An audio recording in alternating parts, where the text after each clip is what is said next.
రాజకీయ కార్యాచరణపై కవిత కీలక అడుగులు వేస్తున్నారు. సాయంత్రం జాగృతి కొత్త కార్యాలయాన్ని ప్రారంభించనున్నారు. కవిత ఇంటి సమీపంలోనే జాగృతి కొత్త కార్యాలయం ఉండనుంది. జాగృతి తరపున కార్యాచరణ ప్రకటించనున్నారు కవిత. కేసీఆర్ కి నోటీసులు ఇవ్వడంపై ధర్నా చేయనున్నారు కవిత.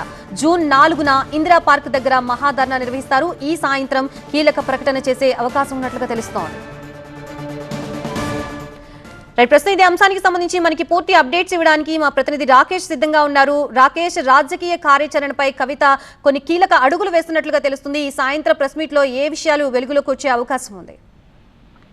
జాగృతిని ముందుకు తీసుకెళ్లడం ఇంకా స్పీడ్ పెంచింది. ఇంతకు ముందు వరకు ఇందిరా పార్క్ దగ్గర ఉన్నటువంటి జాగృతి ఆఫీస్ ని ఇంటి పక్కనే ఉన్నటువంటి ఒక కొత్త భవనంలోకి మార్చింది. అవైలబిలిటీ కోసం కార్యకర్తలను ఎక్కువ సంఖ్యలో అక్కడికి రావడానికి, ఆమె కూడా కార్యకర్తలను ఎక్కువగా కలవడానికి ఏర్పాటు చేసినట్టు తెలుస్తుంది. 4 గంటలకు దానికి తెలంగాణ జాగృతికి సంబంధించినటువంటి నూతన కార్యాలయానికి పూజ ఉంది. పూజ తర్వాత ఇంకో అనౌన్స్మెంట్ కూడా ఉంది. ఈ నెల 4న, జూన్ 4న ఇందిరా పార్క్ దగ్గర ఒక పెద్ద ధర్నా నిర్వహించనున్నారు. కేసీఆర్ కి ఇచ్చినటువంటి కాళేశ్వరం నోటీసులకు వ్యతిరేకంగా దాన్ని నిరసిస్తూ ఒక ధర్నా నిర్వహించనున్నారు. ఇంతకు ముందే కవిత 2-3 సార్లు చెప్పారు, కేసీఆర్ కి నోటీసులు ఇచ్చినా ఎందుకు బీఆర్ఎస్ లో స్పందన లేదు, నాయకులు ఎందుకు స్పందించట్లేదు, అమెరికాలో ఎందుకు సభలు పెడుతున్నారు, ఇక్కడ దానిపైన రియాక్ట్ అవ్వాలి, రాష్ట్ర వ్యాప్తంగా ఉద్యమాలు, ఆందోళనలు చేయాలి, నిరసన తెలపాలి.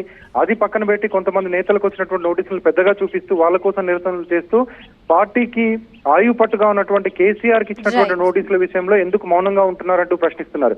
సో ఈ రోజు ప్రకటన తర్వాత బీఆర్ఎస్ ను కూడా కలుపుకుపోతారా, బీఆర్ఎస్ ను కూడా రమ్మని పిలుస్తారా, లేకపోతే సొంతంగా కేవలం జాగృతి ఎజెండా మీదగానే, జాగృతి జెండా మీదగానే ఈ కార్యక్రమం నిర్వహిస్తారా అని చూడాల్సింది. Right, thank you Rakesh.